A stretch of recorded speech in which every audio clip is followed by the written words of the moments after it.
Todas. Invitamos a María Zavala, a Luz Marina Bernal y a Francisca Castro para que nos acompañen en la mesa. Como ya decía Manuel Ramiro, estas son tres mujeres que han sido víctimas del conflicto armado y que están aquí hoy para que conversemos alrededor del tema cómo las víctimas le apuestan a la paz. Entonces les presento a María Zavala, mujer campesina. Su esposo e hijo fueron asesinados el 14 de diciembre de 1988 a manos de los paramilitares. Además de ser víctima del desplazamiento forzado y despojo de sus tierras, ella desde allí construye un proceso que se llama el Valle Encantado para la restitución de tierras del Incora, promoviendo desde allí la defensa de los derechos de la población vulnerable y víctima, y desde allí, por supuesto, luchando y trabajando para la construcción de la paz en el país. Entonces, muy bienvenida, María. También está con nosotros en la mesa Luz Marina Bernal. Es una mujer líder en el caso de las ejecuciones extrajudiciales, también mal llamados falsos positivos. Es una de las madres de Soacha, ha participado en la Comisión de Víctimas del Conflicto en La Habana. Sus hijos fueron víctimas de las ejecuciones extrajudiciales en este municipio de Cundinamarca, y ha sido una de las mujeres que ha dado una lucha incansable para esclarecer la verdad sobre estos casos y para que esos casos se tipifiquen como delitos de lesa humanidad. Entonces también para nosotros es un honor contar con Luz Marina. Bienvenida.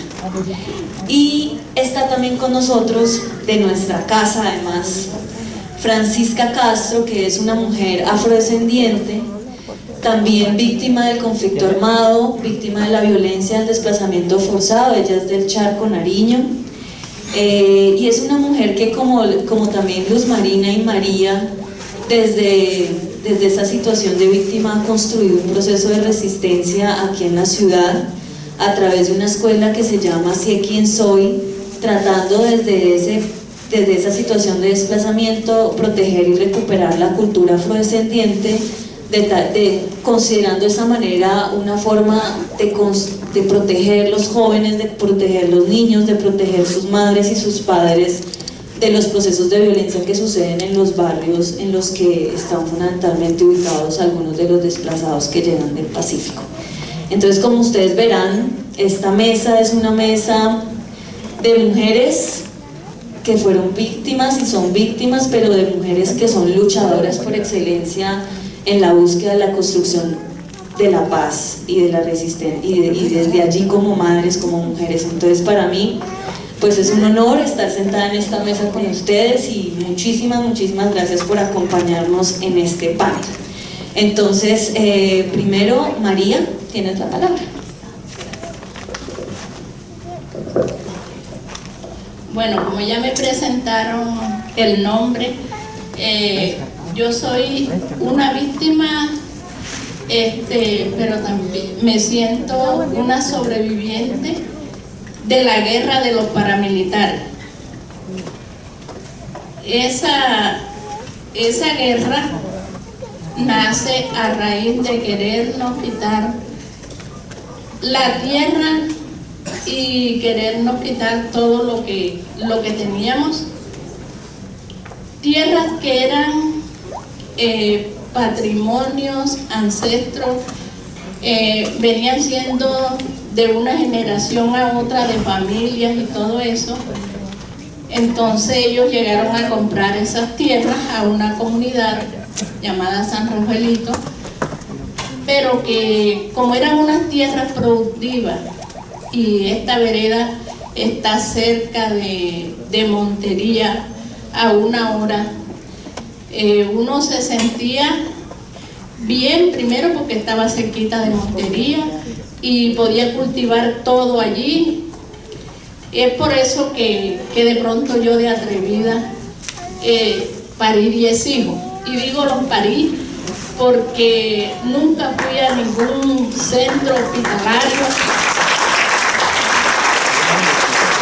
nunca tuve era una mujer sana, un embarazo era una cosa normal, nunca me hicieron una ecografía, nunca tomé anticonceptivo. Entonces, en embarazo pues no me vacunaron, no me hicieron control, no me hicieron nada, pero en ese aspecto fui una mujer muy sana.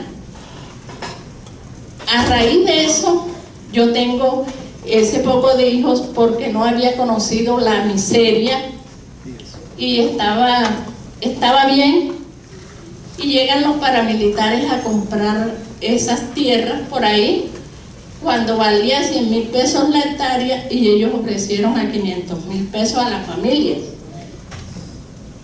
Pero como todo no es plata, las familias dijeron, esto por aquí no lo vendemos. 5 meses después, pero ellos no nos amenazaron, no nos dijeron, tienen que irse, no, ellos no hicieron eso. 5 meses después llegaron, faltando 10 minutos para las 6 de la mañana, llegaron a las casas y sin preguntar nada ni nada, iban matando a la gente, a los jóvenes. En el caso de mi casa mataron a 2 jóvenes, a mi hijo y a otro joven, así sin preguntar nada. Empezaron a coger a las mujeres y a acercarlas a un lado. Mi esposo estaba en la parte de afuera y quisieron coger como para amarrarlo, y él dijo, yo no me dejo amarrarte nadie, y tenía un machete en su cinto, y fue así como empezó como una pelea con uno de ellos, un tío de él que estaba en la finca, venía con una rula y salió a defender a su sobrino, y fue así como el paramilitar que estaba luchando para amarrar a mi esposo, para agarrarlo, el señor le dio un machetazo y ya mi esposo le había dado otros y el hombre cayó. Cuando él cayó, enseguida le dispararon los que estaban afuera y lo han matado enseguida allí. Delante de la mirada de todos mis hijos, al lado había una niña de 1 año que estaba al lado del papá, que yo le iba a buscar la ropa para vestirla porque la había bañado, y esa niña me quedó desnuda. Ahí siguió una odisea porque ellos me pidieron hamaca, todo para recoger el de ellos y llevárselo, y cogieron las varas donde teníamos la cosecha, el arroz, eso lo cogieron, lo picotearon, lo dejaron ahí tirado, y luego los hombres miraban hacia la casa, y yo le dije a uno de ellos, y ahora que me vas a quemar la casa, ¿no ves que me matas a mi hijo mayor y me matas a mi esposo, y ahora me vas a quemar la casa? ¿Con qué yo voy a criar esos pelados? Entonces me dijo el hombre, aquí no vas a criar a nadie porque los vamos a matar a todos. Dijo mi suegra, ¿y qué ha hecho que no me ha matado a mí, que soy una vieja, si ya mató a mi hijo, a mi hermano, a mi sobrino y a mi nieto? ¿Y por qué no me mata a mi hijero? Dijo mi suegra. Pero los niños, mis hijos, niños, como que les dio miedo y empezaron a moverse como inquietos. Yo, que en esos momentos lo que tenía rabia, ganas como de también yo poder siquiera rasguñar a uno de esos. El corazón mío, cuando vi a mis hijos, dije, no, esta no es la actitud. Yo enseguida me doblegué y empecé a clamar al Altísimo que no hubiera más muertos de los que ya habían allí. Bueno, y es así como ellos empezaron a hablar, a decir que si dónde estaban las armas. Yo, ¿cuál armas? Si las armas que tenemos son esos machetes. Ahora, búsquenlas ustedes, búsquenlas, a ver si los van, si nosotros no sabemos de eso. Es más, si mi esposo hubiera sabido lidiar una arma, hubiera matado a varios de ellos, porque él le quita el arma al tipo con el que estaba luchando. Pero como no sabía de eso, las balas salieron solas así para la finca. Entonces, ¿qué armas querían ellos que yo les buscara? O las otras mujeres que estábamos allí. Bueno, es así como empieza esa odisea. Ellos se llevaron su hombre en hamaca, que me pidieron hamaca, sábana, todo, se lo llevaron. Cuando salieron, le prendieron fuego a la casa, quemando a las personas que estaban muertas allí. Y cuando ellos salieron, los demás salieron corriendo para dentro de la finca, así para afuera, ya como que huyéndole a la candela y a la expectativa de lo que allí estaba pasando. Es por eso que se queman, estos se queman, 3 se queman, mi esposo no se quemó porque él quedó afuera. Luego viene un proceso, y es el proceso de que esperábamos que llegara la policía, porque había un puesto de policía allí cerquitica, y hacía como 1 hora cuando llegaron los policías, y mi hija de 15 años les dijo: ajá, ¿y ustedes que vienen a terminar la obra que empezaron los que se fueron? Y dijo el policía: ay, es que esos tenían estas insignias que tenemos nosotros. Yo le dije a él: mire, no hable con la hija mía, hable conmigo, considere la situación por la cual ella está pasando. Y yo hice hacia atrás a mi hija, y yo fui la que hablé con ellos. Ellos me dijeron: ahora venimos, vamos a que venga un carro, vamos a avisar para que entierren los muertos, para que se lleven los muertos. Pero nunca llegaron, y el sol calentaba y los muertos allí. Me tocó de recogerlos y echarlos en una troja que teníamos donde madurábamos plátanos, taparlos con unas hojas para que no se los fueran a comer los animales. Los muertos quemados, el olor era inmenso que se nos metía por todos lados, porque no hay cosa que huela más que la carne humana quemada. Eso es inolvidable en la vida, ese olor tan penetrante. Pero nosotros tratamos de quitar las palmas, de sacarlo, y lo sacamos, lo quemamos, lo sacamos y los dejamos afuera. No llegaba nadie, y yo decía: se los van a comer los animales, ¿qué hacemos? Estábamos cavando un pozo, y entonces yo dije: aprovechemos esto y metámoslo ahí en una fosa común, ahí metámoslo. Lo que quiero es que no se lo coman los animales. Y allí los metimos. Y las paradojas que tiene la vida: yo los enterré y a mí me tocó desenterrarlos, porque era la única prueba que yo tenía para demostrar que ese suceso había pasado.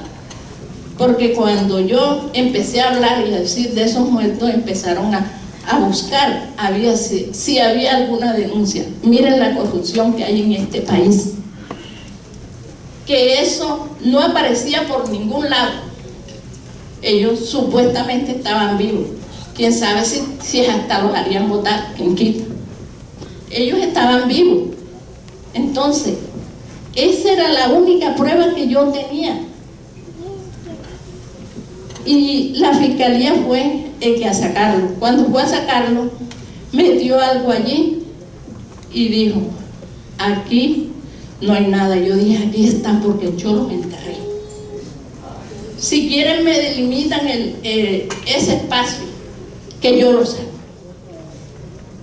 Yo con mis 4 hijos varones, nosotros lo sacamos. Pero ¿quién tiene las fincas? Un terrateniente, uno que tenía, que debe tener ahí en su finca sus hombres armados, que nos apuntaban. Y yo le dije: mire, señor, no me apunte, no me vigile, porque a mí esta tierra no me interesa. A mí me interesan mis muertos, y cuando yo los saque de aquí, la tierra que tenga en mis zapatos me la sacudo y aquí se la dejo, porque yo esta tierra no la quiero. Por mí, usted, ay, sus hijos. Yo dije: aquí no mandan mis hijos, aquí mando yo. Así que no se preocupe. Ellos mismos se encargaron de conseguirnos cavadores, grandes cosas, para entonces ayudarnos a sacar a los muertos. Cuando saco a los muertos, ¿qué pasa?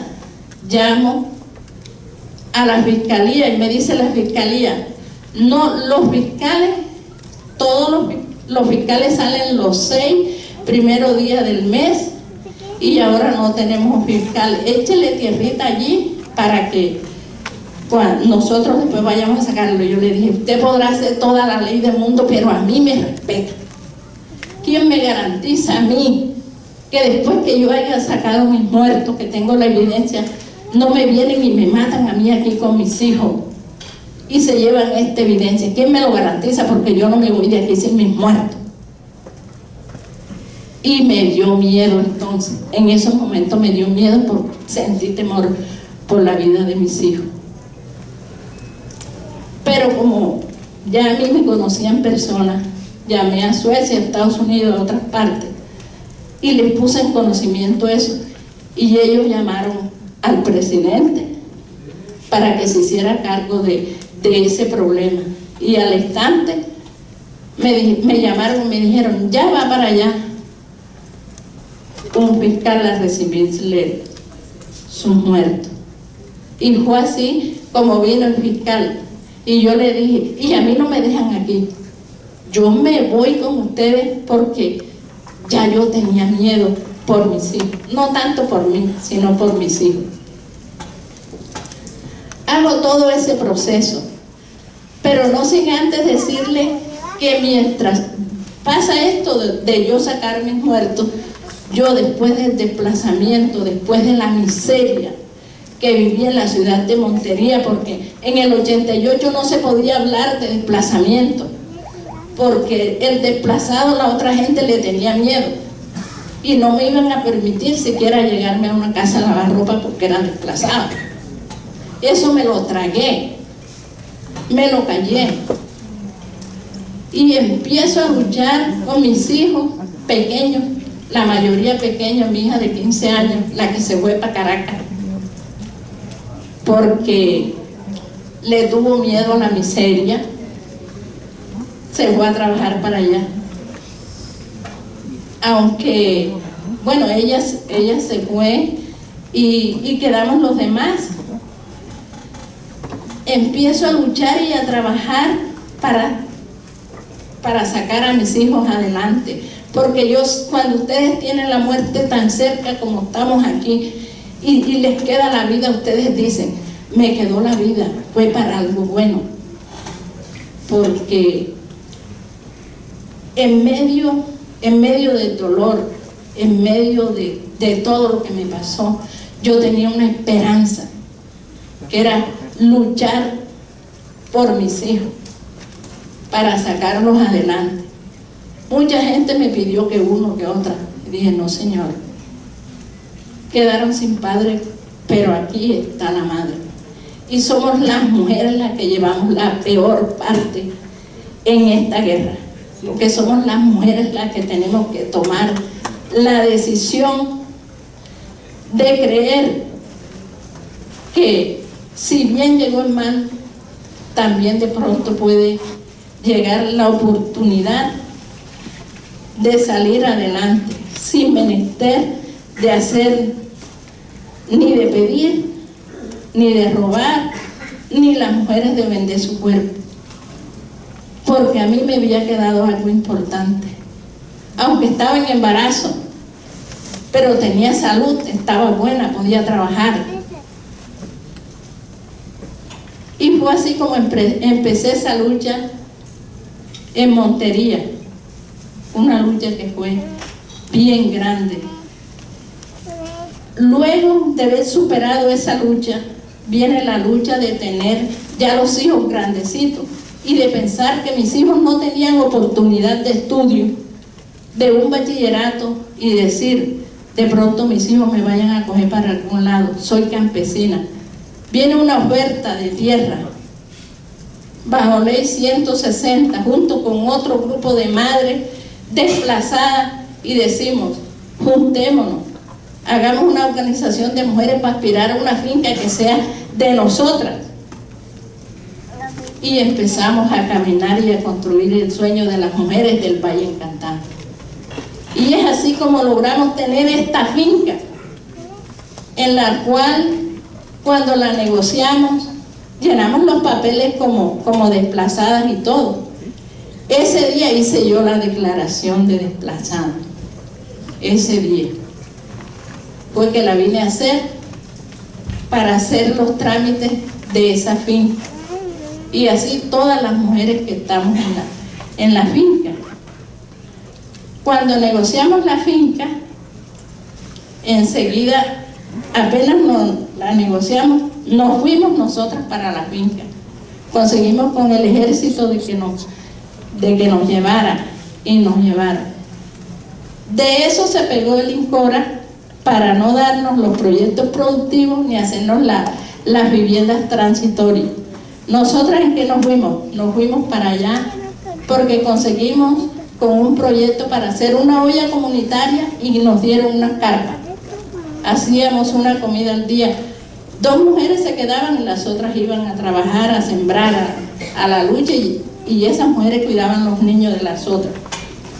Y con nuestros hijos empezamos a construir ahí lo que es el Valle Encantado, que ha sido una lucha y un proceso y un ir y hablar de María y todo eso.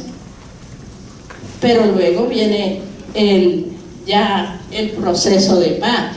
Pero nosotras teníamos, cuando nos fuimos para la finca, que allí estaban los paramilitares de Don Berna, allí vecinos, quisieron intervenir en la finca nuestra y en la comunidad nuestra. Pero nosotras no podíamos, la idea de nosotras no era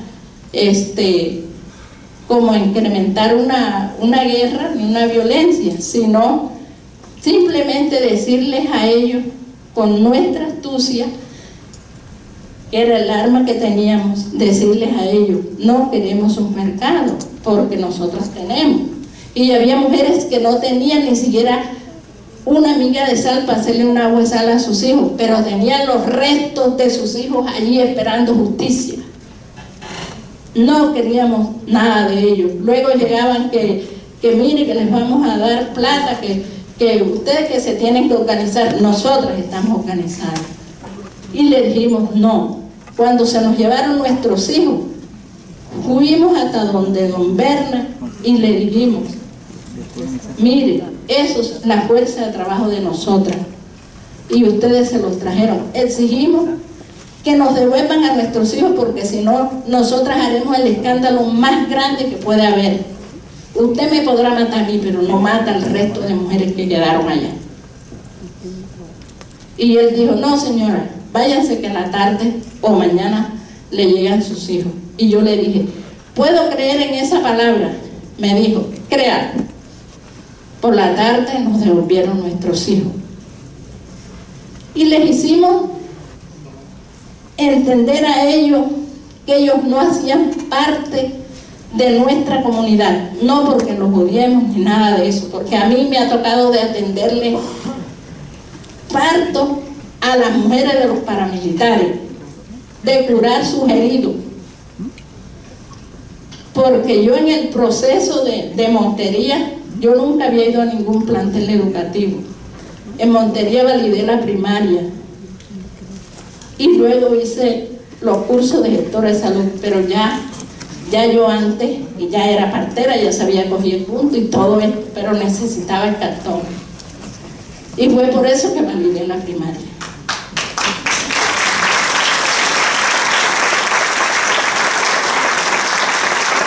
Para mí, yo sentía que lo que me había pasado no me quedaba grande para yo creer que era posible que en medio de esta guerra se pudiera luchar para sacarle el odio a los hijos, a los jóvenes de las otras mujeres, todo eso. No, yo sabía que eso era posible, pero ¿cómo? diciéndoles a ellos, ¿a ustedes les dolió lo que les pasó? Sí, no se lo hagan a otro. Que es guerrillero, que es paramilitar, no sé, lo que sea, ese tiene familia, que de pronto la familia ni saberá si él es eso, y le va a doler si se lo matan, tiene hijos, lo que sea. ¿Ustedes quieren que otra persona pase por ese dolor? No, bueno, nosotros no somos igual a los malos, no, nosotros somos diferentes a ellos, porque no pensamos como ellos, porque la guerra no es la solución a la problemática, y no solo es el de la Bacrín, el de las bandas, el de acá, el de allá, no, esto es un conflicto muy grande que viene por la desigualdad de derechos, la desigualdad de condiciones, y no hay equilibrio. Y si eso no se corrige establemente, habrá conflicto en nuestro país. Entonces, ¿qué queremos? Hoy que nos han llamado, por lo menos yo estuve en La Habana y le dije a esos señores, necesito que se pongan en los zapatos de nosotros las víctimas. Y como campesina que soy, exijo de que se reconozca el derecho de la tierra para las familias campesinas y para las familias que aman y que consideran que la tierra es nuestra madre. ¿Por qué? Porque de allí nace el sustento, y yo creo que eso es valioso. Y yo le hice saber a los señores, yo creo que ustedes tienen una deuda con Colombia, pero especialmente con las mujeres madres que hemos llevado esta cruz, y es, ustedes no deben de pararse de esa mesa sin que se haga el diálogo. Y qué bueno que eso ha sido diferente a los procesos anteriores que los han hecho desde los escritorios. No, hoy nos han llamado a los que hemos vivido la guerra a que demos nuestra opinión y que exijamos nuestros derechos. Hoy ha pasado eso.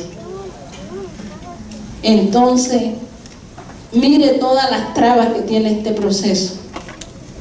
Pero yo creo que despojando nuestros corazones del odio y de todo el afán de la plata, que es lo que más nos tiene mal, porque por la plata, el narcotráfico, todas las cosas que vienen es por el dinero. Yo creo que mirando que sí, el dinero sí se necesita, pero que no lo es todo en la vida.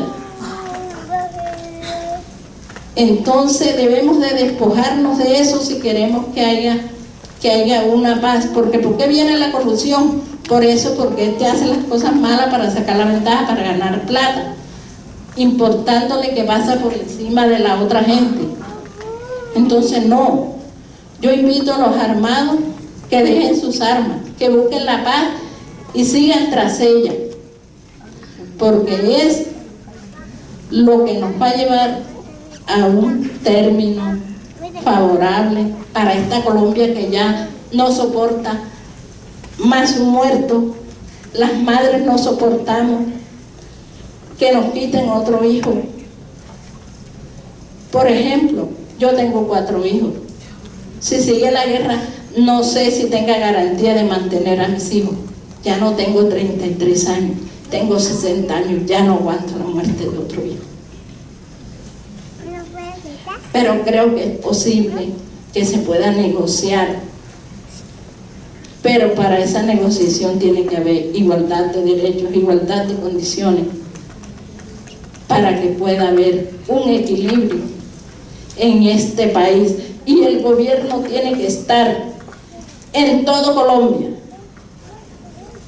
porque si deja una parte a donde no llega lo que tiene que llegar allí como le corresponde a esa parte, estaremos en problemas, porque se le está dejando eso que le corresponde a ellos, de velar por ellos y todo eso, se le está dejando en manos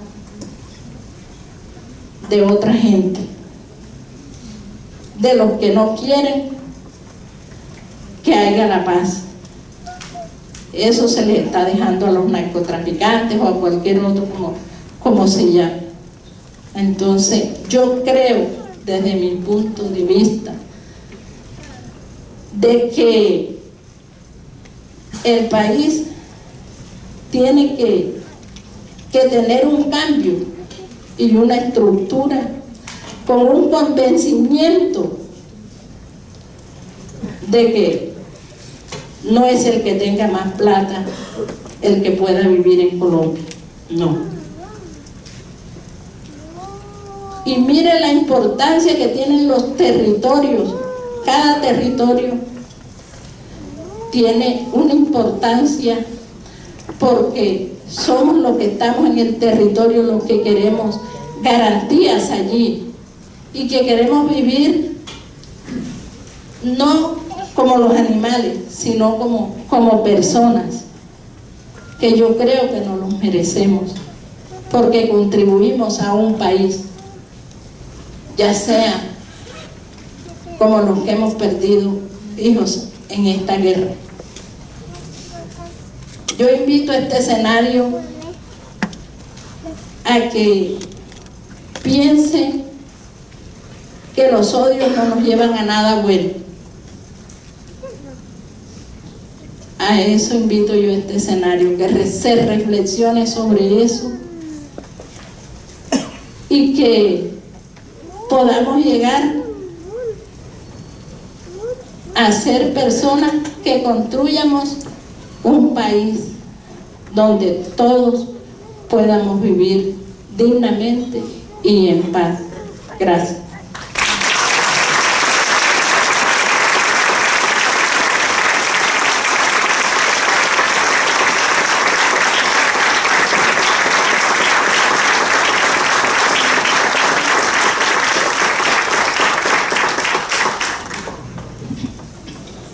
No sé ustedes qué piensan, pero estas son realmente las héroes de la patria.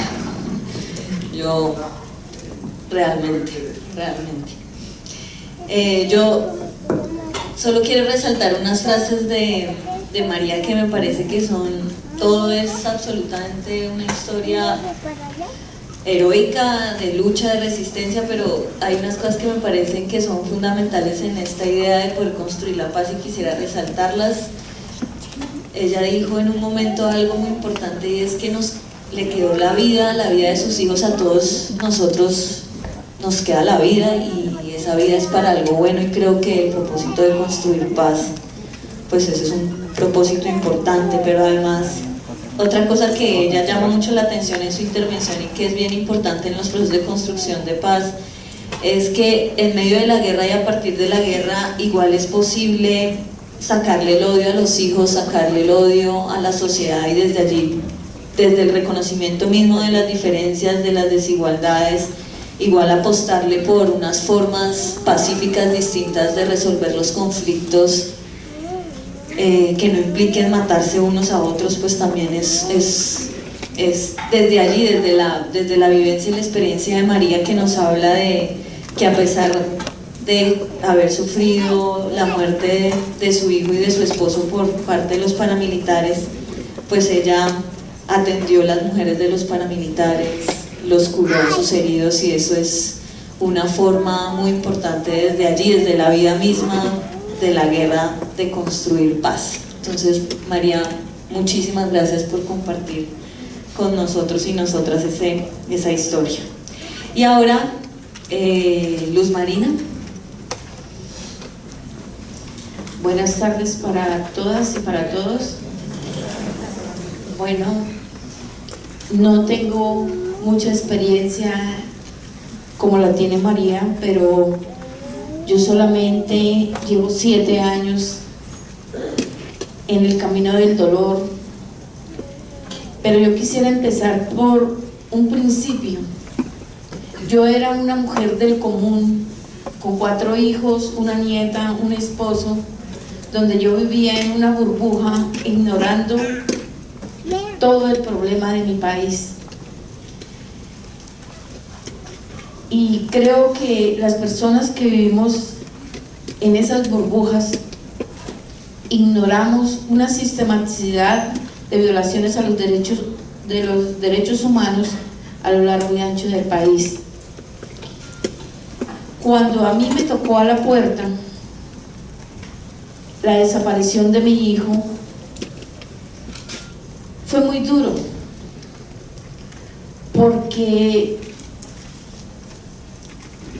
me vulneraron el derecho, o le vulneraron el derecho a mi hijo, que no se podía defender.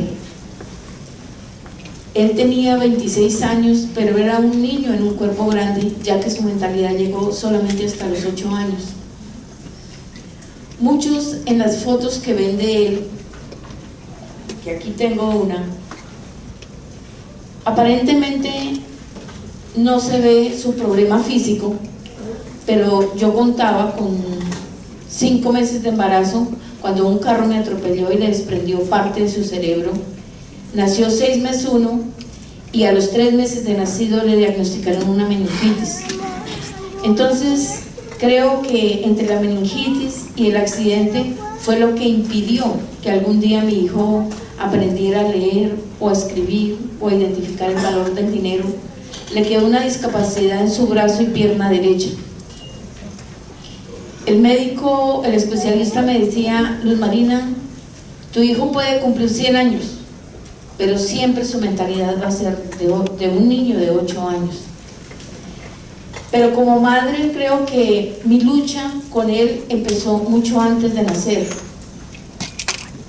Pero eso me dio el valor de enseñarle a mi hijo que no era un discapacitado, que era un chico común y silvestre, igual que sus otros 3 hermanos.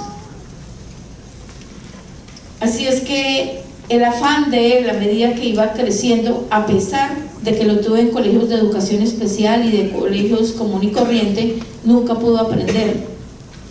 Los colegios de educación especial lo que hicieron fue retroceder el trabajo que yo estaba haciendo con él, ya que empezó a adoptar los problemas de los niños del síndrome de Down, a moverse, a escurrir sus babas, todo eso.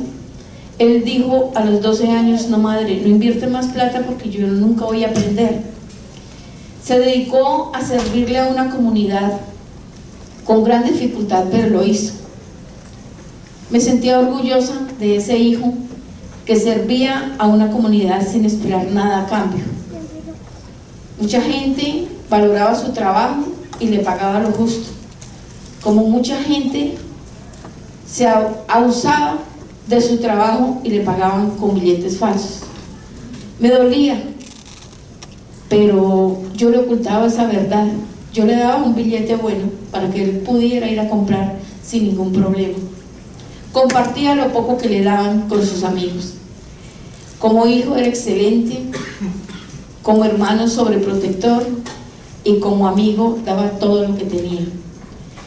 Tristemente, un amigo, al que creía su amigo, se lo vendió a la Brigada Móvil 15 por 200,000 pesos, donde fue llevado a Ocaña, norte de Santander, y fue asesinado por la Brigada Móvil 15 y presentado como el jefe de una organización narcoterrorista.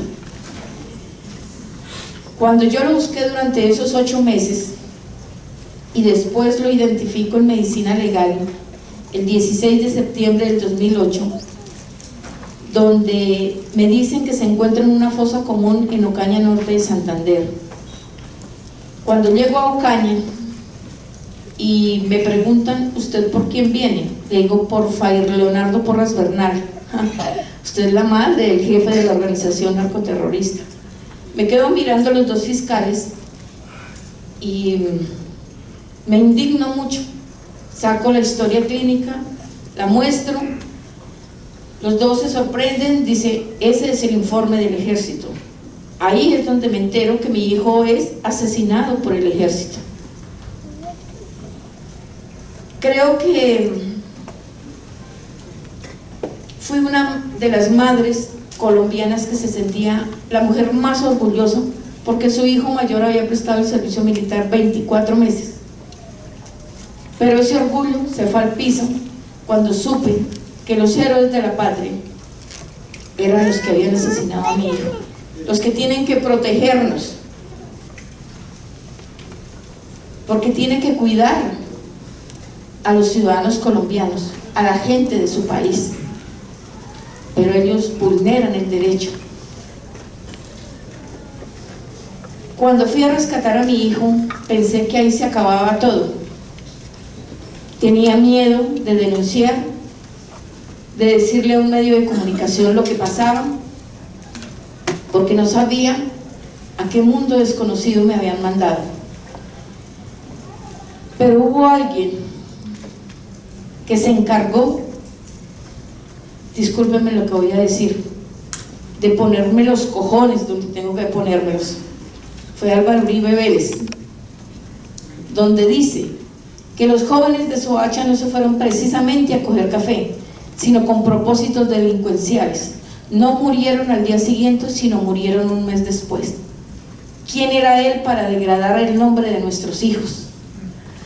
Así es que dije, ese discapacitado y esta mujer les va a demostrar cuál es la verdad, aunque los medios de comunicación se encargan a distorsionar toda la realidad de los hechos.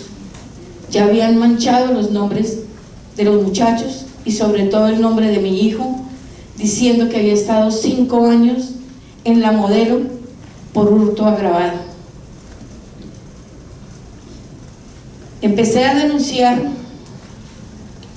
y a apoyar a las otras madres de Soacha. Así es que fuimos las únicas que tuvimos la valentía para exigir nuestros derechos. Y fue el caso emblemático, histórico, el que descubre una sistematicidad a lo largo y ancho del país, donde las regiones y sobre todo la gente indígena, la gente campesina, la gente afro, fue la más afectada con este sistema, porque en esa época ellos iban a denunciar la forma en que fueron asesinados sus familiares y no les creían. Sí, pertenecían a grupos insurgentes, pero nunca la fiscalía les aceptó la denuncia, igual que lo que hicieron con nosotros. Veo yo que en este proceso y estudiar 6 años de derechos humanos, descubro que en mi país hay violaciones sexuales a mujeres, niñas y niños y adolescentes, hay torturas, genocidios, masacres, reclutamiento de menores, desplazamiento, trata de personas y muchas cosas más. Para mí fue muy duro ver que tuve un desconocimiento tan grande que no sabía si lo que me había pasado con mi hijo era lo que me causaba daño, o el saber que en este país había tanta violación y que no solamente los grupos insurgentes eran los que violaban los derechos, sino los hombres armados del Estado, del gobierno, eran los que cometían todas estas violaciones. Así es que me tomé la tarea de apoyar a miles y miles de mujeres, madres, esposas, hermanas, hijas, a lo largo y ancho del país, porque yo decía, si sé que son más de 5.786 ejecuciones extrajudiciales a lo largo y ancho del país, ¿cuántas familias no han denunciado por miedo, porque están amenazadas, porque no les han recibido sus denuncias o porque tienen miedo de hacerlo? No pretendo en ningún momento quitarle la voz a las mujeres, porque así como hoy tengo el espacio de hablar respecto a lo que me pasa, creo que todas las víctimas de este país tienen derecho de denunciar y de exigir sus derechos como yo lo estoy haciendo. Empecé a hacer acompañamientos regionales, que eso es lo que me ha ayudado a adquirir bases para saber la verdad de este país por la misma voz de las víctimas, no es porque un medio de comunicación me lo venda. Empecé a luchar por cada uno de ellos, denunciando ampliamente lo que pasaba. Tuve la oportunidad de ir a muchos países, donde allí hice una denuncia amplia, diciendo que en todos los gobiernos habían violaciones a los derechos humanos de parte de las fuerzas estatales, pero no con la misma masividad que en los 8 años de gobierno de Álvaro Uribe Vélez, donde asesinaban a nuestras gentes regionales, a los estratos 0, 1 y 2, simplemente para presentar sus grandes resultados en su gobierno. Eso es lo que en este momento nos sirve para la investigación que se le está haciendo a Álvaro Uribe Vélez sobre todos los crímenes que ha venido cometiendo desde mucho antes de ser presidente.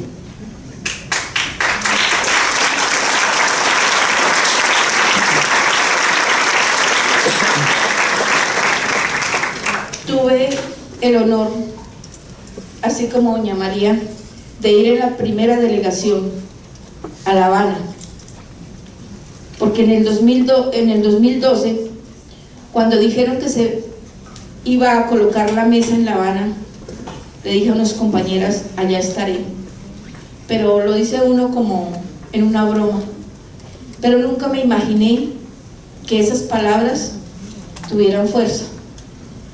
Así es que allí, al encontrarnos con nuestras víctimas, nuestros victimarios indirectos y directos, les reclamé todo lo de mi país.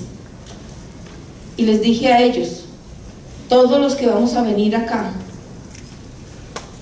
vamos a ser más amenazados, más perseguidos, pero alguien tiene que hacerlo. Y una paz como la que anhelamos los colombianos no es entre dos partes. Las víctimas, ¿dónde están? Las mujeres somos botín de guerra en todas las regiones. Somos las que enfrentamos la situación de un país, porque somos vulneradas mucho antes de nacer, porque en muchos hogares el solo hecho de saber que vamos a ser mujeres y esperan un hombre, ya somos rechazadas. Así es que a nosotras es a los que nos vulneran los derechos en toda la extensión de la palabra. Nos arrebatan a nuestros padres, nos arrebatan a nuestros hermanos, nos arrebatan a nuestros hijos, nos arrebatan a nuestras esposas, a nuestros esposos, nos violan a nuestras hermanas, a nuestras madres y nos violan a nosotras mismas. Creo que 60 víctimas no es suficiente para llevar un proceso de paz. Tienen que ser 7,5 millones de colombianos que nos han vulnerado nuestros derechos y que tenemos todo el derecho de ser escuchados. Pero desafortunadamente no pretendemos robarle la voz a ningún colombiano, pero traemos nuestras propuestas. Así es que todos los que fuimos a La Habana jugamos un papel fundamental, histórico, porque en ningún país se había visto el papel que tiene hoy Colombia, de que nos hayan permitido a 60 personas ir a exigir nuestros derechos y llevar las propuestas de un país. Lo primero que pedimos, que no se pararan de la mesa. Lo segundo que pedimos era el cese bilateral al fuego. Lo tercero que pedimos era que tanto los grupos insurgentes como los miembros armados del Estado, llámese ejército, tienen que colectivamente hacer el desminado, porque entre todos han sembrado minas. Cuarto, pedimos que como grupos armados, tanto del ejército como de los grupos insurgentes, nos tienen que entregar a nuestros familiares, porque yo les decía, tristemente, Colombia es el país más maravilloso que tiene el mundo, y todos piensan arrebatarnos y quitarnos lo que nos pertenece, pero es una fosa común, donde todas nuestras víctimas se encuentran en muchas fosas comunes. Y yo les decía, ustedes, muchos de nuestros familiares nunca los vamos a encontrar, porque sencillamente entraron a hornos crematorios, fueron comida de los cocodrilos, y si los ríos hablaran, nos dirían cada uno de las personas que bajaron río abajo. ¿Y qué pasa de las personas que han desmembrado y han tirado al río? Pero mínimamente queremos que nos entreguen a todos y cada uno de nuestros familiares que se encuentran en las fosas comunes, pero no solamente de los grupos insurgentes, sino de los miembros armados del Estado, porque ellos también tienen fosas comunes. Y queremos una subcomisión de la mujer, porque la voz de la mujer en este proceso no va. Decíamos, la paz no va sin la voz de la mujer. Entonces tenemos que tener una subcomisión porque tenemos que ser escuchadas. Así es que, viendo a lo largo y ancho del país la sistematicidad que aún continúa, que a pesar de que tenemos un proceso de paz, aún siguen vulnerando los derechos, y los más afectados son los niños, porque están creciendo con una sed de venganza. Eso pasó en el caso Soacha. Los niños querían crecer y cumplir los 18 años porque querían ir a prestar el servicio militar, porque querían matar a los militares que mataron a su tío, a su padre, a su hermano. El trabajo fue duro. Con los chicos de las universidades, quitarles ese pensamiento, ya que no tuvieron atención psicosocial, lo hicimos desde las universidades, vinculándolos a procesos de música, de teatro, de canto, de pintura. Era en el momento que se nos facilitaba, y hacer un proceso de que nosotros queremos una paz, pero con verdad. Y déjenme decirles que por ser la primera delegación, Iván Márquez fue una de las personas que se paró y nos dijo: pido perdón por todas las violaciones a los derechos humanos en mi país, y reconocemos que lo hemos hecho, pero el gobierno también tiene que reconocer que todas las regiones en Colombia tienen grandes transnacionales que han violado los derechos humanos y nos los han sumado a nosotros. Así como el gobierno quiere historia, las víctimas quieren historia, nosotros también vamos a contar nuestra historia. Pero si ellos fueron capaces de reconocer ante nosotros que son violadores de los derechos humanos, yo pregunto, ¿será que algún día el Estado colombiano, el gobierno colombiano y la cúpula militar van a reconocer que son generadores de las grandes violaciones a los derechos humanos?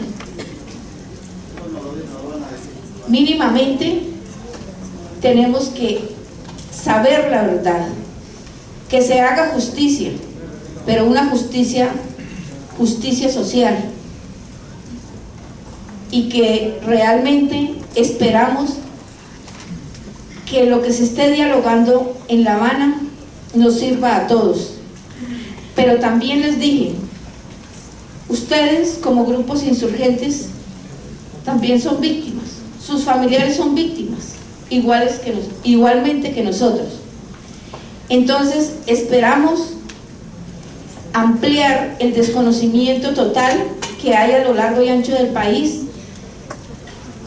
el por qué se tomaron las armas, y como yo les dije a ellos también, se quieren vincular a la sociedad, necesitamos un aporte muy grande para poder recibir todos y cada una de las personas que llevan muchos años armados, que fueron reclutados desde los 7, 8 años, y yo decía, ¿cómo les cambiaron la vida? En lugar de permitirles ir a una escuela, les entregaron un fusil. ¿Cómo nos vamos a preparar para recibir toda esta gente? Es una pregunta que yo me hago. ¿Será que estamos capacitados para eso? Es un proceso muy largo, pero en los diálogos que yo hago en los colegios, eso es lo que yo les digo a los chicos. El futuro de este país son ustedes, pero tenemos que educarnos para recibir una cantidad de gente que lleva armada muchísimos años, que ignoramos cuál fue el sistema que los llevó a tomar las armas, pero también tenemos que estar preparados para recibirlos. y yo creo que la lucha va a ser muy grande, pero esperamos que se dé una paz larga y duradera para nuestras generaciones que vienen, porque creo que nosotros ya aportamos un precio muy alto con cada uno de nuestros familiares que aportamos para este proceso de paz.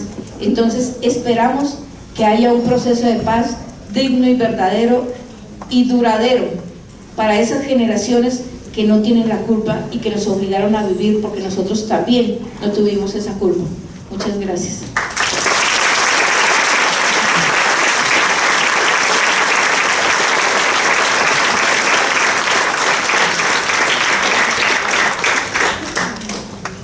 Marina, muchas gracias por compartir con nosotros la historia. Yo pienso que, igual que María Luz Marina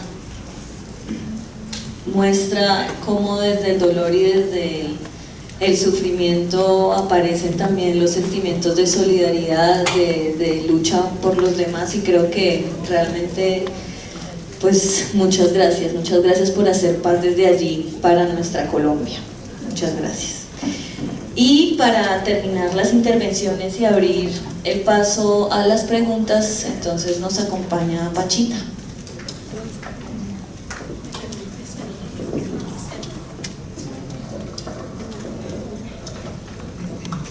Entre más trabajo paso, ay ve, vivo con más alegría, ay ve, porque los mismos trabajos, ay ve, me sirven de compañía, ay ve. Buena tarde para todos.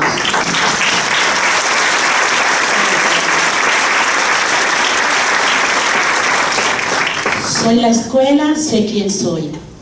Donde voy me reconozco. Donde voy yo soy historia, modelo para los otros. Luchamos por no perder los saberes y costumbre, porque el que no se reconoce como potrillo se hunde. La catanga, la banqueta, los caimitos y el naidí son tesoros que se aprecian, son alma y vida para mí. Bombo con uno y guasá, a la escuela resaltar. Bombo con uno y guasá, esta escuela es ancestral, porque el afrodescendiente con orgullo debe andar. Es el regalo más grande que el Señor nos pudo dar. El doctor Manuel Ramiro dice al pueblo con confianza: apóyense en sus valores, y el que persevera alcanza. Esta escuela es para eso. Esta escuela tiene un fin: recoger lo que el ancestro luchó y dejó para mí. Esta escuela es incluyente, esta escuela es para ti, porque vayas donde vayas, con orgullo debes ir.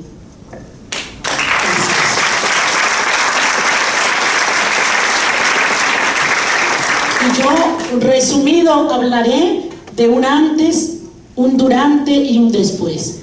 Y como nuestro trabajo es colectivo y como nuestro pueblo es oral, yo voy a hablar a mi comadre Anastasia, que me venga a contestar.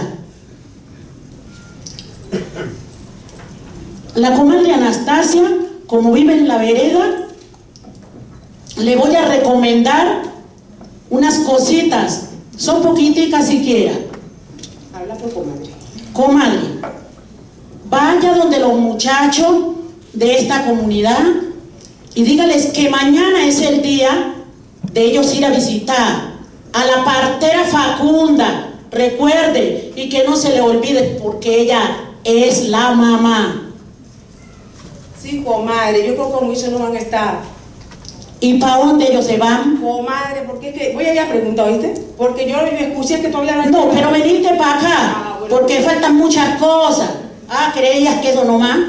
Pero también anda a decirles que estén a la comadre Tomasa, que estén muy pendiente que no se baje la casa, porque está muy enfermo la comadre Nicolasa y es posible que muera. Así me dijo Tomasa. Pero espérate otro tanto, te voy a decir otra cosa. Mañana de mañanita te pasas donde la Rosa, decirle que los muchachos deben de ir a cocinar con sus otras compañeras, las niñas de allá abajo, que van a venir para acá. Recuerda que son compadres con los otros muchachitos, y recuerda que son modelos de todo lo que se ha creado acá abajo con los ancianos y también con los abuelitos. Los modelos, no te vas a olvidar, y espérate otro tantito que esto vamos a resumir, porque si todo contamos pues no podíamos acabar, pero aquí como son pilas ellos lo van a grabar. Esto era el modelo de nuestra comunidad.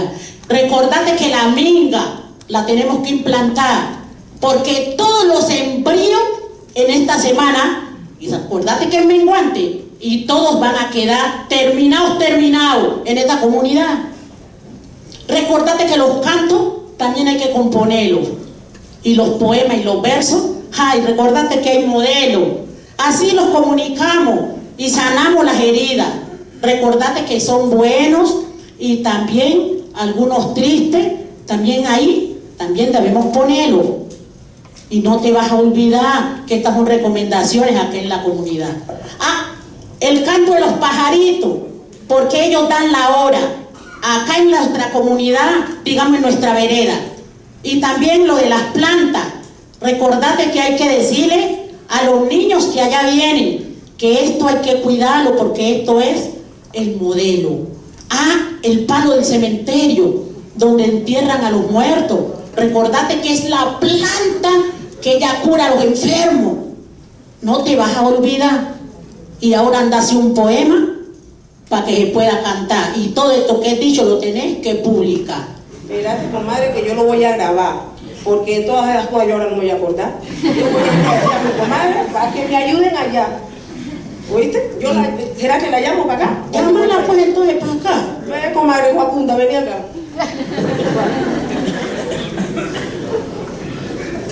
A ver, ¿cómo podemos recordar?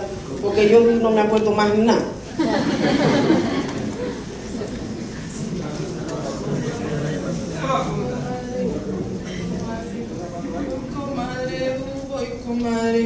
Voy comadre, ¿qué es lo que quieres hoy, comadre?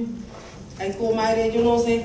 Comadre, le estoy recomendando a la comadre Tomasa, comadre, que tengan muy claritico cómo vivir en las casas. Eso fue lo que le dije, ella ahora actualitico, y me está diciendo que no aguanta la memoria, que se le olvidó todito. No, comadre, ahora nosotros vamos y replicamos, no me preocupe, comadre, que vamos a ir para allá. Bueno, comadre, qué bonito, ¿no? Qué bonito se vive en la comunidad. ¿Y qué pasó? ¿Y qué pasó si en la comunidad afrodescendiente se vivía tan bonito? Por ahí me están diciendo que lo que pasó fue que nos llegó un aparato y decían que era un radiecito. Viene la civilización, ahora sí los acomodamos. Por ahí lo están diciendo que ha llegado un radio. Ay, que hay que meterle pila para que pueda conversar y que nos cuenta todito lo que pasa en la vida. ¡Ajo! Entonces ya ustedes ven que fue que llegó a estorbar, porque si llegó ese radio no supimos articular. Después de que viene un maestro con un modelo de allá que han hecho los pensadores, dicen que allá en la ciudad, y que también han... ¿Y la cómo, qué cosa del abuelo? ¿Y los cuentos de mi abuelo dónde te van a mirar? Pues los cuentos que yo decía, que ella los va a compasar, para que enseñen a los niños aquí en la comunidad. Ahora sí entendí, Magrina. Ay, entendiste claritico, vos que estabas allá. Así es como se vivía. Pero después llegó otra cosa, maestro llegó para acá, han llegado unos maestros y ahora sí los vamos a acomodar. Hay unos que huelen sabroso a perfume en la ciudad. Y que todas dicho unas cosas que ellos los van a enseñar. Ay, ahora sí mis muchachos se van a civilizar. Y ya saben ustedes que fue estorbando y que fue apartando de la comunidad esa vida tan bonita. Y llegó ese maestro y esa maestra o maestro y impuso su pensamiento. Y puso su pensamiento porque era desde lo de ellos que le enseñaban al nuestro. Todo se fue arrinconando los saberes de mi pueblo y quedamos vulnerables, mandados por los ajenos. Y vení para acá, Joaquín, vos que tenés ahí la mano, que ahorita te vi como que querías dormir, vení para acá, vos, muchacho, y vení a contestarme.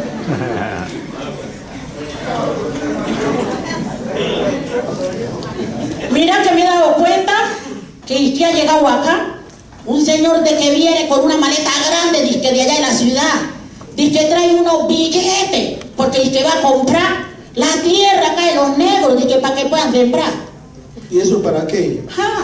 ¿No ve que dicen los grandes que si queremos participar tenemos que traer cartones de una universidad?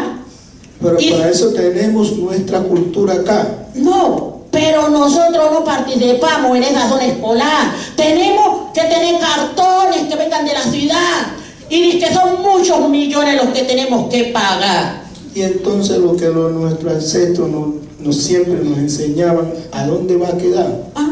Pues compadre, los tenemos que sujetar porque dicen que son leyes y lo que dicen ahí, eso es lo que se hará.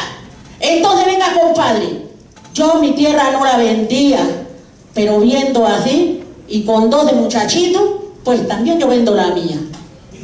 Yo necesito la plata para que Joacuna se vaya a estudiar a la ciudad, para que acá venga a enseñar, porque si ella no trae ese cartón importante a la ciudad, acá en la comunidad no me la dejan entrar. Entonces, compadre Pedro, por eso yo voy a vender la finquita que tenía allí en la zona Escuandé. Yo por eso sí no me voy, yo me quedo aquí. Usted está caprichoso. Si usted no quiere vender, verá que el dueño de la plata si lo va a desaparecer. Así ustedes van leyendo lo que pasó en nuestro pueblo. Esto todavía son vivencias, cosas del pueblo negro. Y después de haber vendido todo la tierra y allá y haber empezado a sembrar, ahora verán mi gente cómo vinimos a quedar. Por no haber implementado en los pueblos estrategias, se metieron nuevas culturas que generaron violencia. No pasaron ni 2 años cuando llegó el primer grupo matando sin compasión al que no entraba en su mundo. El grupo se acantonó en toda la cabecera y si las calles hablaran, ahí mataron a Yera. En la quebrada de Pulmosa, acordame no quisiera, mataron a 2 mujeres y una de ellas fue la Jera. En la vuelta de Playa Grande, delante de muchos niños, ¡ay!, todos mirando asesinar al papá de su vecino. Por no haber implementado en los pueblos estrategias, se metieron nuevas culturas que generaron violencia. En esto llegó el gobierno, dizque para meter la paz. Y ahí fue cuando el pueblo se comenzó a desplazar, la cura salió más mala que la misma enfermedad. Cuando llegamos a Cali, las mujeres desplazadas, algunas de ellas han muerto, pero otras seguimos paradas. Vamos a luchar por su tierra y su cultura que dejamos abandonada. Muchas gracias.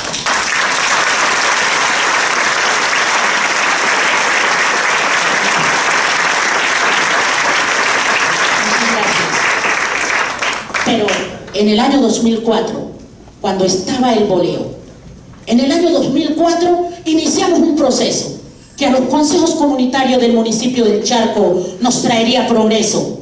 Y esto fue por el Fondo Mundial, ASDE y la alcaldía de mi pueblo, los que hicieron un convenio para los hermanos negros. Allí estudiamos la Constitución, junto con la Ley 70, las prácticas ciudadanas de las que yo hoy les doy cuenta. En nuestro río Tapaje, en su linda microcuenca, muy despiadadamente se apoderó la violencia y los consejos creamos un comité para defensa y enseguida implementamos unos sitios de resistencia. Todo esto se pudo dar gracias a Dios y a una persona que entró a nuestro municipio y recorrió toda la zona. No le importaba aguacero, tormenta ni tempestad. A este hombre le preocupaba ir a la comunidad. Los habló de los derechos que tenemos como afro, también de la autonomía, y desató liderazgo. Les digo de corazón a este hombre, el pueblo y yo lo admiro. Para los que no saben el nombre, se llama Manuel Ramiro.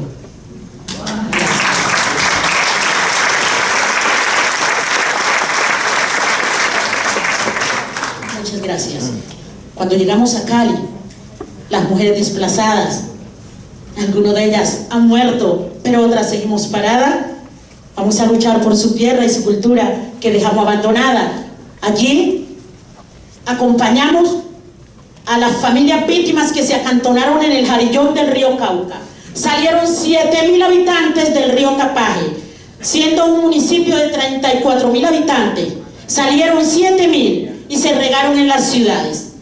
Y allá en el Jarillón del río Cauca fuimos a acompañar líderes y lideresas a esa familia. Y allá dijimos, ¿qué va a pasar acá? Si también hay que comprar guaduas, comprar techo, hay que comprar puntilla. Y las víctimas del conflicto armado no traían nada. Nadie les alquilaba una casa, pues no eran empleados, no tenían quien les recomendara. Nadie les servía de fiador. Entonces ellos debían de ir a migrar o a las calles o hacer lo que habían hecho, invasión. Los fuimos y les acompañamos. ¿Y qué va a pasar acá? Entonces retomamos esos valores de nuestros ancestros y dijimos, vamos a hacer una carpa colectiva, algo muy grande. Y allí se metieron, como están ustedes hoy aquí, estamos aquí dentro. Y ahí dijimos, ¿qué va a pasar aquí dentro? Si aquí no se puede estar así. Entonces dijimos, creemos una escuela. Y creamos una escuela. ¿Y cómo se va a llamar esta escuela? Esta escuela se va a llamar Sé quién soy, dijo un joven. Sé quién soy. Aquí tenemos que poner lo que nosotros somos. ¿Y quiénes van a ser las maestras? Dijimos, pues, las mamás de sus niños. ¿Cómo que yo maestra? Si yo no sé leer, y a nosotros nos han dicho que hay que saber leer y escribir para ser maestro. Pues a nosotros los mayores en nuestros pueblos nos dijeron otra cosa, que nosotros no era necesario, nosotros escribíamos con el corazón, leíamos con el alma. Entonces nosotros vamos a partir de esos valores y saberes de nuestros pueblos, y así lo hicimos. Las mujeres maestras de la escuela Sé quién soy, las madres de los hijos, y comenzamos ahora sí a investigar con nuestros mismos mayores y ancianos. Y pusimos al compañero Germán, que tenía una organización aquí, el del Chocó, y se llama Vía Alterna. Era el hombre que conocía dónde ir a dejarnos los papeles cuando se decidió hacer la carpa colectiva. Como ya traíamos el fortalecimiento de la cuenca, ya avisábamos a la Defensoría, a la Procuraduría, a la Contraloría, a la Procuraduría, todas las IA. Y era Germán el que hacía ese trabajo. Y allí lo fuimos aliando con los que podían fortalecernos. Y Germán era el mandadero. Y luego, cuando hicieron el censo, la administración de Cali entró a los 8 días a desalojar eso, porque no podía nadie invadir eso, porque eso era de propiedad privada. Pues nosotros estábamos ahí para decirle, bienvenido. Llegaron con un cura, llegó los antimotines y dijimos, bienvenidos. Nosotros sí los recibimos y los felicitamos por venir a ver a las víctimas. Necesitamos que los organicen. Este no es el lugar donde ellos deben estar. Aquí están sus hijos, estas son familias sanas, vienen de un pueblo sano, donde prima la armonía, la solidaridad y la hermandad. Les dijimos, ¿vienen a quemar esto? Sí, exacto. Aquí está, nosotros ya les avisamos al gobierno nacional y ya le avisamos por qué hemos hecho esto. Pero si ustedes vienen a organizar el pueblo, pues bienvenido. ¿Cómo así? ¿Cómo así? Sí, aquí están las copias. Y cogieron las copias y dieron las vueltas y se fueron. Al año volvieron a censar y logramos que fueran censados para al menos se le entregara una vivienda donde ellos levantaran su familia. Ese proceso acompañó aquí en este entonces, era la señorita la coordinadora del comité del centro de estudio, y entonces en ese entonces los apoyaron ellos, a nosotros, yo estaba apoyada directamente desde el centro, y luego ya empezaron a llegar las universidades, empezó a llegar ya la institución de la UAO, empezó a llegar la alcaldía a hacernos acompañamiento. ¿Por qué creamos esa escuela de identidad cultural Sé quién soy? Porque es impresionante nosotros llegar a la ciudad y encontrarnos con un choque impresionante, colegios que hablan diferente, que piensan diferente, instituciones que hablan diferente, a universidades que piensan diferente al pensamiento nuestro. Y ahí surgían miles de desplazamientos más.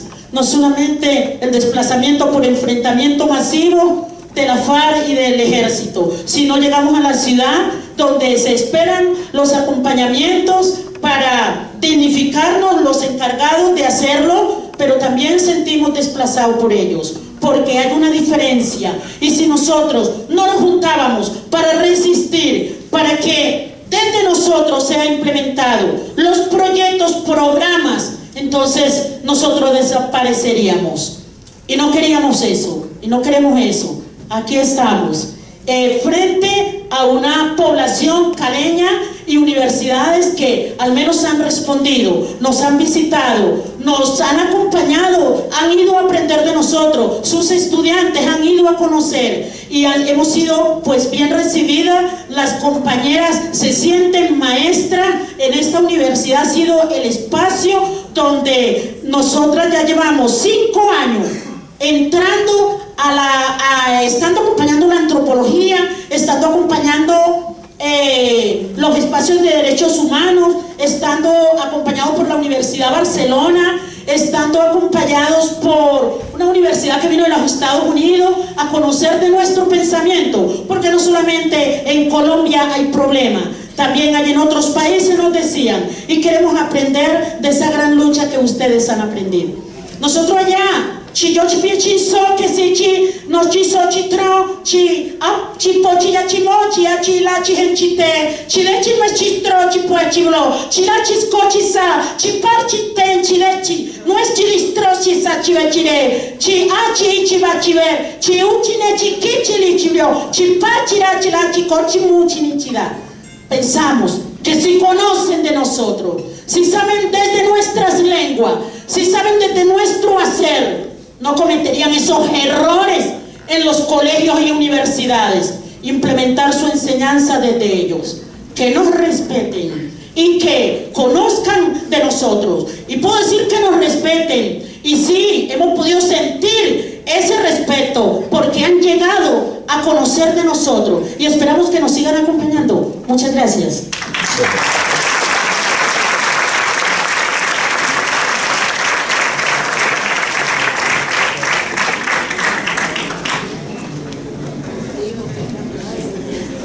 Qué rapidez, sí, señora. Bueno, muchas gracias a Pachita, a María y a Luz Marina. Ejemplos de lucha, de resistencia, de construir desde el dolor para, paz desde los territorios, desde las familias, desde las comunidades. Entonces, pues abrimos el espacio a las preguntas.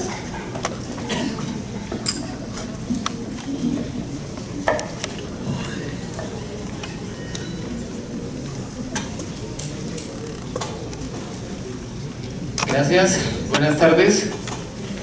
A ustedes, pues, muchas gracias por acompañarnos a las tres. Cada palabra de ustedes es un testimonio de vida, pero también de resistencia. Mi pregunta para María. Dices, y con qué fuerza, orgullosamente campesina. Yo quisiera saber, ¿qué te hace ser campesina, en primer lugar? Y en segundo, ¿qué de ese ser campesina te ha ayudado en esta lucha por la verdad, en esta lucha que llevas también con tu familia y para las víctimas? Me hace ser campesina el haber nacido en el campo por familia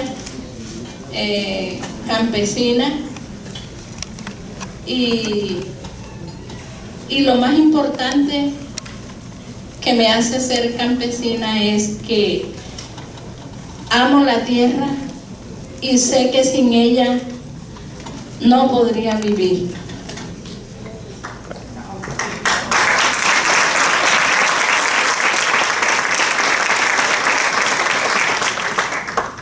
De pronto no escuché lo otro que usted preguntaba. ¿Me puede hacer favor? Que no.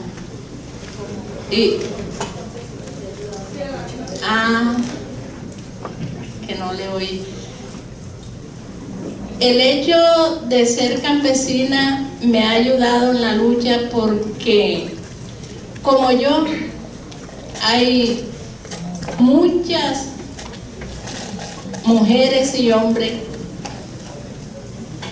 que tienen este sentir y los cuales han luchado por sus tierras y dieron muchos la vida por la tierra también,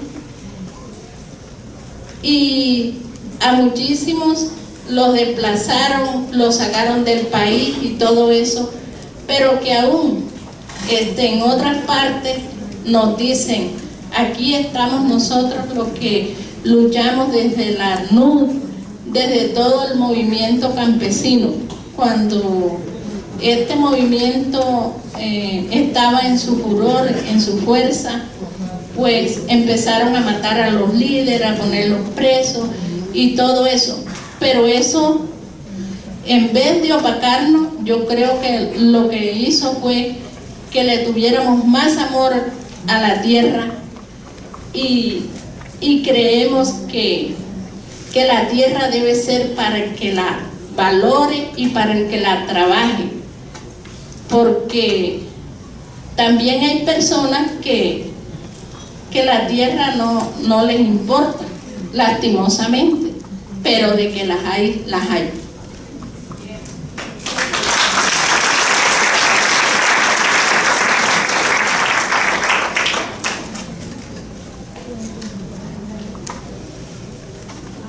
Hola, buenas tardes.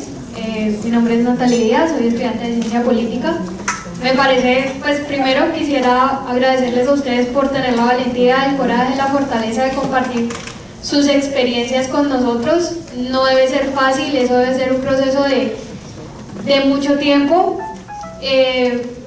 Me parece muy interesante la propuesta de la expresión de las víctimas desde diferentes regiones del país. No es la misma.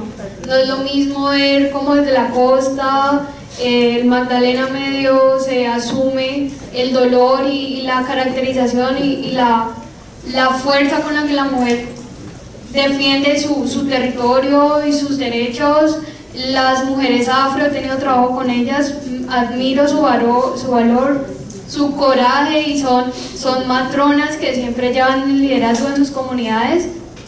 Y bueno, desde el centro del país, desde Soacha, como también tienen un carácter y son zonas diferentes pero que ven un mismo conflicto.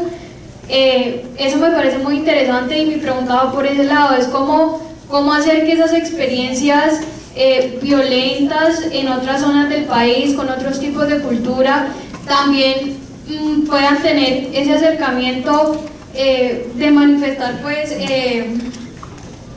una propuesta hacia la paz de formas distintas, pero igual ustedes lo hicieron de formas distintas, pero llegaron siempre al mismo punto de tener dignidad, hacerse respetar, hacer valer sus derechos, y luego posteriormente dar a conocer cómo lo hicieron. Me preguntaba como por ese lado, cómo hacer que otras culturas de otras ciudades acojan ese modelo pedagógico de la vida. Pues. Gracias.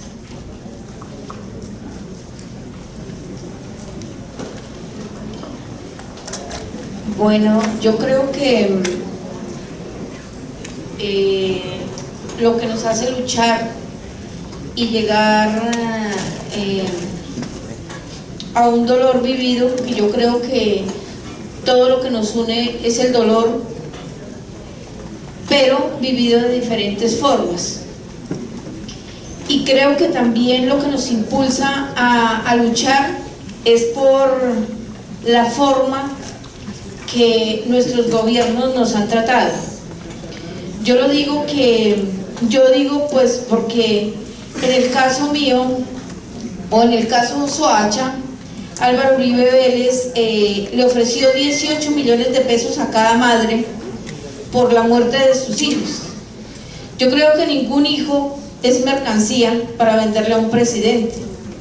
Entonces creemos que la forma en que los asesinaron y se los llevaron él pensó remediar con 18 millones cada una de la vida de estos muchachos.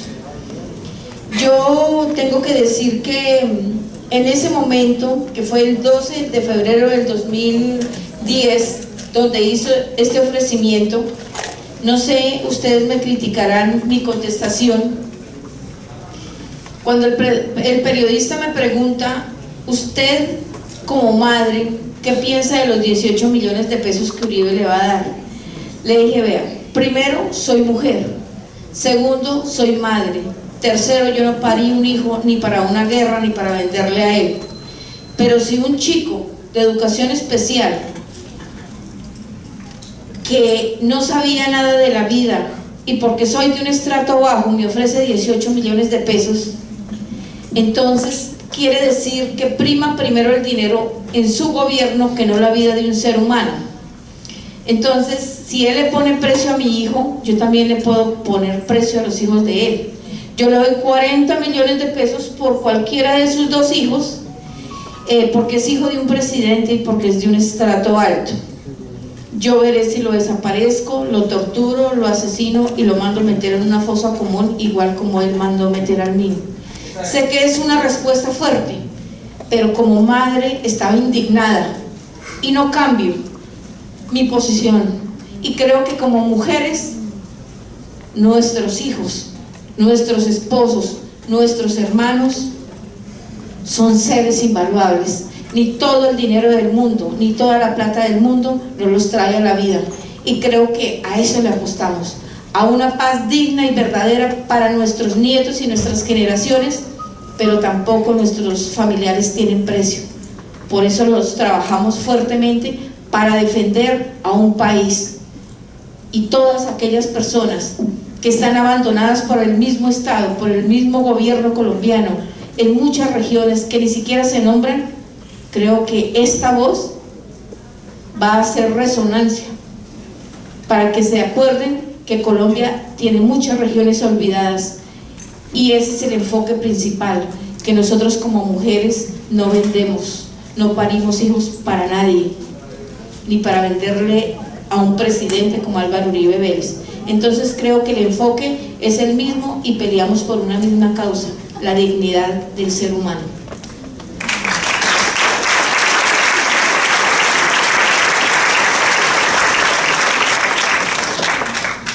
Yo le quiero decir a la joven que hizo la pregunta es lo siguiente, que si bien la guerra me quitó lo material, me quitó las vidas humanas, me quitó a mi hijo, que es entre esos muertos que estaban allí, yo diría mentiras si puedo decir que sentía ese dolor tan grande, ni aún por mi esposo, como el que sentía por mi hijo, que opacaba todos los dolores de todas esas víctimas que estaban allí. Era más poderoso el dolor de mi hijo. Y la guerra me quita todo eso, pero ¿sabe qué no me ha quitado la guerra? No me ha quitado mis valores ni mi dignidad, porque pasé trabajo, pero jamás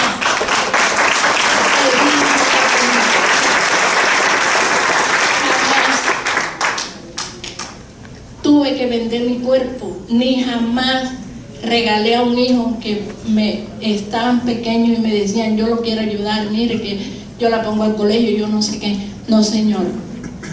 ¿Qué decía una de mis hijas? Mami, usted nos va a regalar porque no tenemos comida, yo no tengo hambre. Yo dije, no, yo a ustedes no los regalo, y ustedes no se me acuestan sin comer. Ni un solo día se me acuestaron mis hijos sin comer, porque yo tenía mis manos para trabajar, pero también tenía el modo como llegarme a las casas de las personas que más tenían, decirle, mire, tiene trabajo para mí, yo le lavo la ropa, yo le lavo los platos, yo le hago tal oficio para que usted me dé un poquito de sopa. Me lo ganaba, porque el desplazamiento y la guerra y todo esto nos pasa, pero eso no es lo que nos va a convertir en mendigos si estamos buenos, si tenemos nuestras manos, la voz, para que no nos vean porque son desplazados. Ay, no, esos vienen a incrementarla. En las poblaciones decían eso. Ah, no, esos vienen a poner la ciudad más mal, porque yo dije, no, al contrario, yo tengo que ser contribuyente para el progreso de a donde estoy. En el barrio donde yo me desplacé, ahí en ese barrio le decían el barrio de los subnormales, porque la mayoría eran desplazados. Ahí no había luz, ahí no había agua, ahí no había nada, no había colegio, no había nada. Las familias desplazadas nos unimos, conseguimos que allí hubiera la luz, el agua, un colegio que hoy permanece ese colegio. Hicimos la marcha de bloque y todo eso para conseguir ese colegio. Todo ese trabajo que yo hago en la ciudad de Montería, antes de irme para la finca, me hace creer a mí que es posible que uno, a pesar de quedar en la miseria, de tener, a mí me quedó una hija desnuda, sin nada que ponerle en el cuerpo porque la había bañado y le iba a buscar su ropa y no me dejaron entrar. Todo el mundo quedó con lo que tenía puesto. Yo lavaba, tenía un vestido de terlenca que lo lavaba por la noche y lo dejaba para ponérmelo al día siguiente. ¿Por qué? Porque nadie me vio pidiendo nada. No, señor, no pedía nada.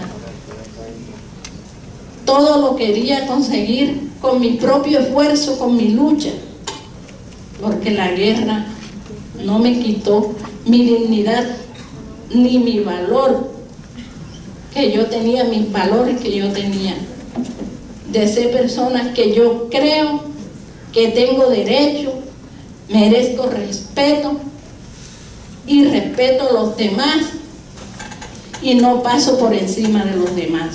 Y yo creo que esa ha sido la fuerza de las madres, de las mujeres y la fuerza de una comunidad. Creer que es posible, y sigo creyendo.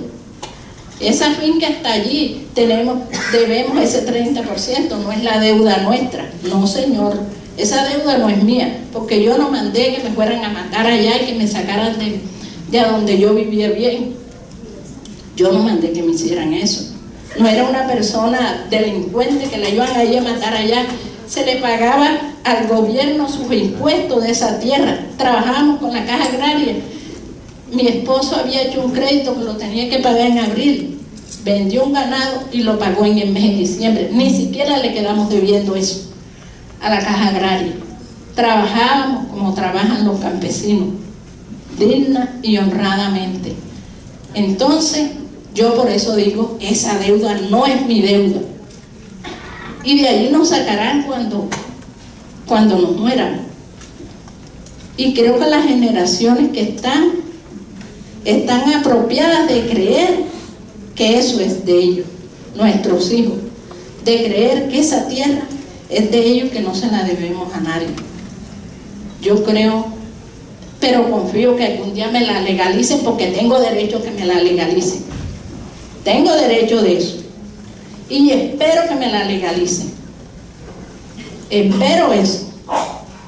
Porque la tierra es de nosotros y nosotros trabajamos allí y nosotros la necesitamos y nosotros la queremos y la cuidamos como tal. Por eso no tengo en mi parcela monocultivo ni proyectos que vayan en contra de desmejorar la tierra, aunque era una tierra desmejorada, no era como la que nosotros teníamos, pero la estamos construyendo para que sea una tierra que sirva para el futuro de nuestra generación.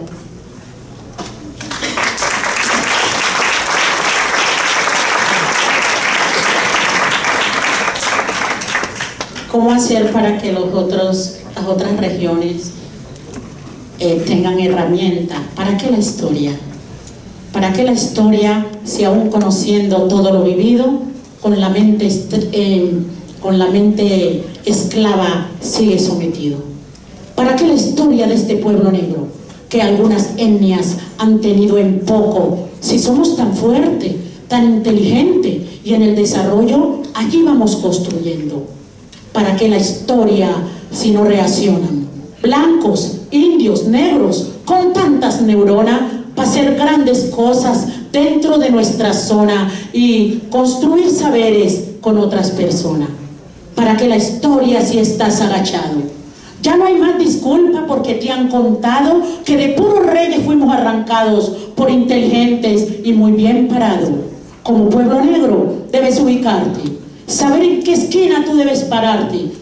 Tú fuiste criado con cantos y arrullo y de esta manera conquiste lo suyo.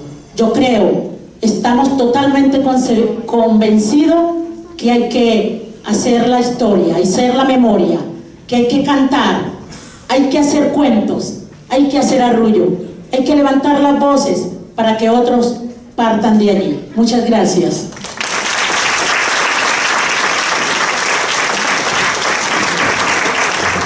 Bueno, para cerrar este espacio yo les pido a todos y todas darles una cosa.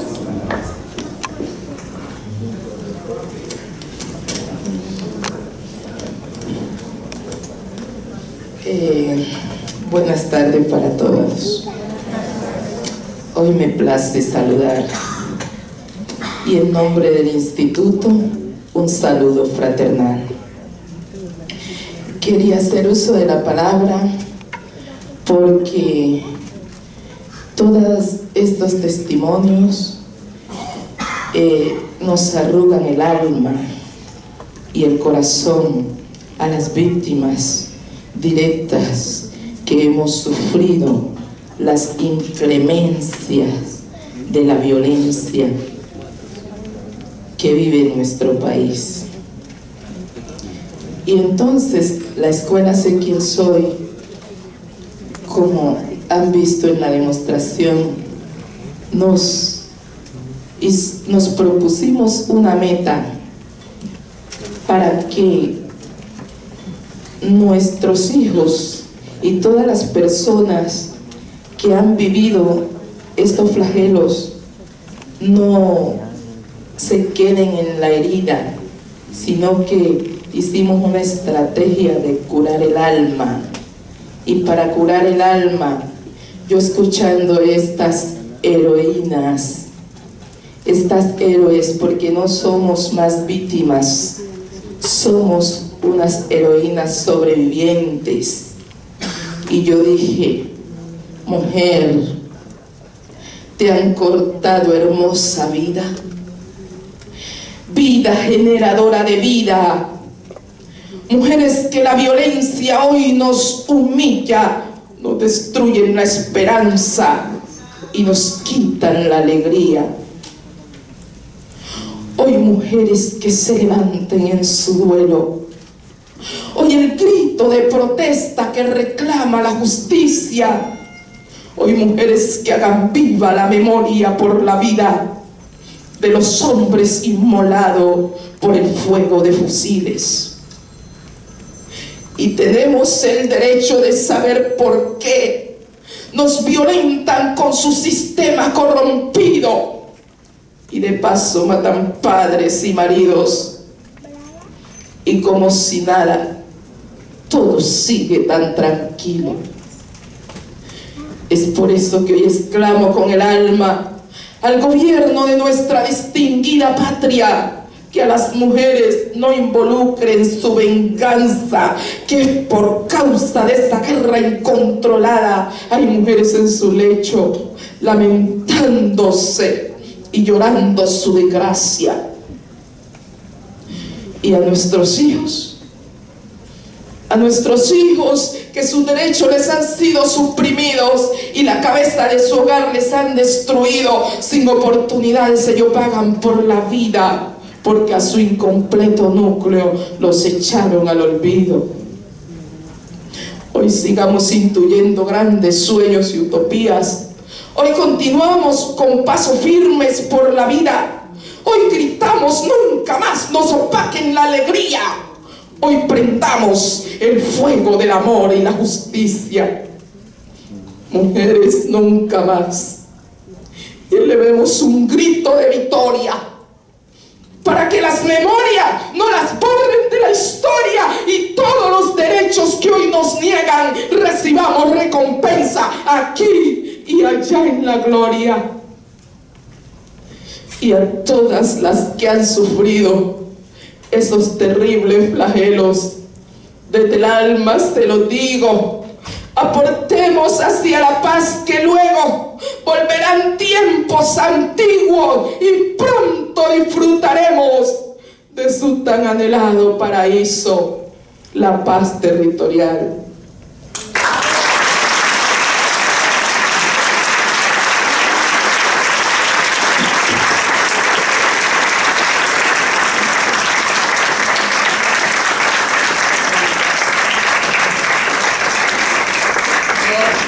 Cerremos esta mesa, que es, yo creo, una de las mesas más especiales, más importantes de este espacio, de estos 2 días de encuentro. Les pido me acompañen de pie y con reverencia un aplauso para darles gracias a estas heroínas